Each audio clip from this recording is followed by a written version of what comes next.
আজি গোলাঘাট জিলা সমিতিৰ বাদুলিপাৰা আঞ্চলিক সমিতিৰ উদ্যোগত 2025 বৰ্ষত মেট্ৰিক আৰু হাই ছেকেণ্ডেৰী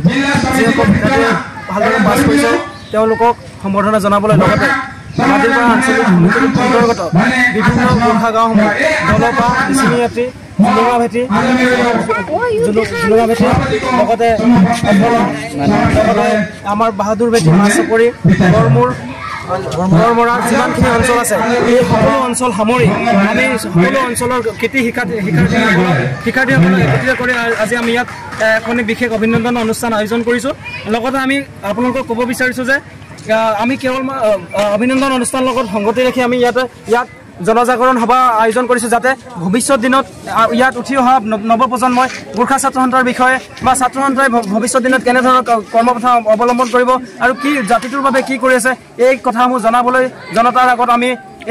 এই মাছপুৰী অঞ্চলত আমি গোৰ্খা ছাত্ৰ সন্থা বাদুলিপাৰা আঞ্চলিক সমিতিয়ে বিশেষ অভিনন্দন অনুষ্ঠান আয়োজন কৰিছোঁ লগতে আপোনালোকক এটা কথা জনাব বিচাৰোঁ যে আমি ছাত্ৰ ছাত্ৰীসকলৰ মাজত কোনো ধৰণৰ ডিছক্ৰিমিনেশ্যন বা বৈষম্যমূলক মনোভাৱ নাৰাখি কৃতি যিসকলে শিক্ষাৰ্থীসকলে মেট্ৰিক আৰু হাই ছেকেণ্ডেৰীত 3rd ডিভিজনৰ পৰা প্ৰথম বিভাগৰ প্ৰত্যেকজন শিক্ষাৰ্থীক একেলগে একেখন মঞ্চত সমতাৰে তেওঁলোকক একেলগে একেখন মঞ্চতে তেওঁলোকক আমি সম্বৰ্ধনা পত্ৰ জ্ঞাপন কৰিছোঁ যাতে ভৱিষ্যত দিনত প্ৰথম বিভাগত উত্তীৰ্ণ হোৱা ছাত্ৰ ছাত্ৰীসকলক দেখি তৃতীয় বিভাগৰ উত্তীৰ্ণ হোৱা ছাত্ৰ ছাত্ৰীসকলে যাতে তেওঁলোকে এনকাৰেজ হয় তেওঁলোক মটিভেট হয় লগতে এইটো ক'ব বিচাৰোঁ যে কেৱল মাত্ৰ প্ৰথম বিভাগত উত্তীৰ্ণ হ'লে যে ছাত্ৰ ছাত্ৰীসকলে ভৱিষ্যত দিনত জাতিটোৰ বাবে বা অসমীয়া আইৰ বাবে কাম কৰিব এনে নহয় তৃতীয় বিভাগত উত্তীৰ্ণ হোৱা ছাত্ৰ ছাত্ৰীসকলৰ জাতিটোৰ প্ৰতি দায়বদ্ধতা আছে আৰু প্ৰথম বিভাগত উত্তীৰ্ণ হোৱা ছাত্ৰ ছাত্ৰী বা শিক্ষাৰ্থীসকলৰ সমানে দায়বদ্ধতা আছে বুলি আমি এই জনজাগৰণ সভা বা বিশেষ অভিনন্দন অনুষ্ঠানৰ দ্বাৰা আমি বুজাব বিচাৰিছোঁ লগতে আমাৰ মাজত এই অনুষ্ঠানটোত গোৰ্খা ছাত্ৰ সন্থা কেন্দ্ৰীয় সমিতিৰ সন্মানীয় সাধাৰণ সম্পাদক সহকাৰী সাধাৰণ সম্পাদক শ্ৰীমান মণিকুমাৰ লিম্বুজীকে প্ৰমুখ্য কৰি সদস্য চেণ্ট্ৰেল সদস্য আমাৰ সঞ্জীৱ ছেত্ৰীজী লগতে আমাৰ এই অনুষ্ঠানত গোৰ্খা ছাত্ৰ সন্থা গোলাঘাট জিলা সমিতিৰ সন্মানীয় সভাপতি শ্ৰীমান মেঘৰাজ সোণাৰ ডাঙৰীয়া লগতে আমাৰ মাজত গোৰ্খা ছাত্ৰ সন্থা গোলাঘাট জিলা সমিতিৰ সাধাৰণ সম্পাদক বলিষ্ঠ কণ্ঠ দাদা শ্ৰীমান ৰুদ্ৰ ছেত্ৰীৰ লগতে গোলাঘাট জিলা সমিতি আৰু আঞ্চলিক সমিতিৰ লগতে সমূহ ৰাইজৰ আতিথ্যত সহযোগত আজি আমি সুকলমে এই অনুষ্ঠানটো পাৰ কৰিব সক্ষম হ'লোঁ ধন্যবাদ জয়টো জননেশ্যন জয় গোৰ্খা সদৌ অসম গোৰ্খা ছাত্ৰ সন্থা গোলাঘাট জিলা সমিতিৰ অন্তৰ্গত বাদুলিপাৰা আঞ্চলিক সমিতি যি অন্যতম এটা গোলাঘাট জিলা গোৰ্খা ছাত্ৰ সন্থাৰ অন্যতম আঞ্চলিক সমিতি ইয়াত আজি এক জনজাগৰণ সভাৰ লগতে অভিনন্দন অনুষ্ঠান এটা আয়োজন কৰা হৈছিলে ইয়াত প্ৰায় 30তকৈ অধিক ছাত্ৰ ছাত্ৰীক আজি সম্বৰ্ধনা কৰা হয় ইয়াত প্ৰায় 10খন গাঁও সামৰি জুলুঙাভেটি মিচিমিয়াটি অফলা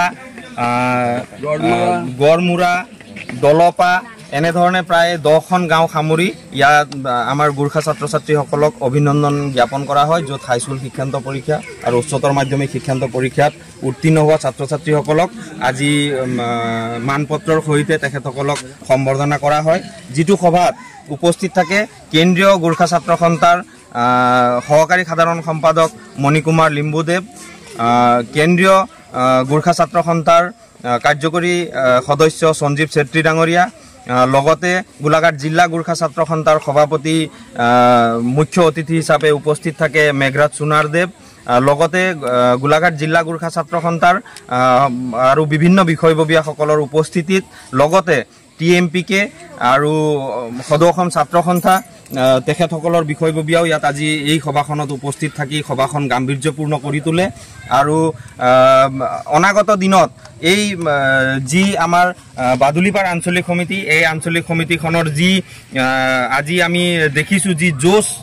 তেখেতসকলৰ এই আঞ্চলিক উৎসাহ যি তেখেতসকলৰ এই আঞ্চলিকখনৰ প্ৰতি আমি ভাবোঁ যে অনাগত দিনত গোলাঘাট জিলা গোৰ্খা ছাত্ৰ সন্থাৰ এক অন্যতম আঞ্চলিক সমিতি হিচাপে তেখেতসকলে পৰিগণিত হ'বলৈ সক্ষম হ'ব আৰু যি জনজাগৰণ সভা এই জনজাগৰণ সভাও আমাৰ অত্যন্ত প্ৰয়োজনীয় হৈছিলে এই 10 অঞ্চলবিলাকৰ যিবিলাক গাঁও এই গাঁওবিলাকক একেলগে একেটা ছাতিৰ তলত গোৰ্খা ছাত্ৰ সন্থাৰ এই পবিত্ৰ মজিয়াৰ তলত তেখেতসকলক একগোট কৰাৰ যি আমাৰ প্ৰয়াস সেই প্ৰয়াস আজি আমি সফল হৈছে বুলি আমি অনুভৱ কৰিছোঁ য'ত নেকি প্ৰতিটো গাঁৱৰ পৰা প্ৰতিনিধিসকল আহি আজি আমাৰ এই সভাস্থলীত উপস্থিত হৈছিলে আৰু খুব সুন্দৰ সভা খুব সুন্দৰভাৱে আজি এই আঞ্চলিক সমিতিৰ বাদুলিপাৰ আঞ্চলিক সমিতিৰ যি অভিনন্দন অনুষ্ঠান আৰু জনজাগৰণ সভা ৰাইজক যি সজাগতা কৰা যি প্ৰয়াস আমাৰ গোৰ্খা জনসাধাৰণৰ মাজত যি ৰাজনৈতিক হওক অৰ্থনৈতিক হওক সামাজিক হওক যি জাগৰণ থাকিব লাগে সেই জাগৰণটো বিশেষকৈ কম গতিকে ইয়াৰ ক্ষেত্ৰতো আমাৰ যি প্ৰতিনিধিসকল আহিছিলে আমাৰ কেন্দ্ৰীয় প্ৰতিনিধিসকল আহিছিলে স্থানীয় যি আমাৰ বয়োজ্যেষ্ঠসকল আছিলে তেখেতসকলে বক্তব্য ৰাখি জনসাধাৰণক আমাৰ জনজাগৰণৰ যি ভিত্তি সেই ভিত্তিত কিছু তেখেতসকলেও বক্তব্য ৰাখি আমাৰ জনসাধাৰণক উপকৃত কৰে আৰু খুব সফল আৰু সাফল্যমণ্ডিত হৈছে বুলি আমি আজিৰ এই সভাখন সাফল্যমণ্ডিত হৈছে বুলি আমি আশা কৰিছোঁ।